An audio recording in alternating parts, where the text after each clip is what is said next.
আজকে আমি কী কী খাবার নিয়ে খেতে বসছি দেখো।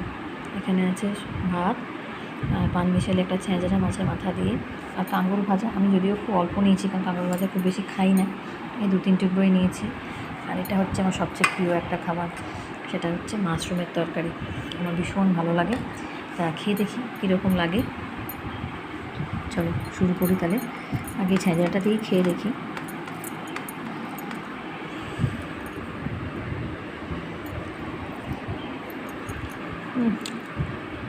দারুণ হয়েছে ছেঁচড়াটা, খুব সুন্দর হয়েছে, অপূর্ব।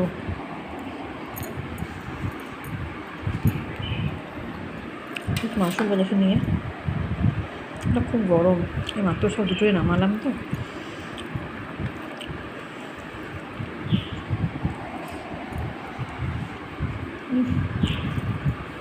খুব সুন্দর, খুব সুন্দর। আমার খাওয়াটা পুরো জমে গেল একদম। আর এখানে 1 বোতল জল নিয়ে বসে পড়েছি।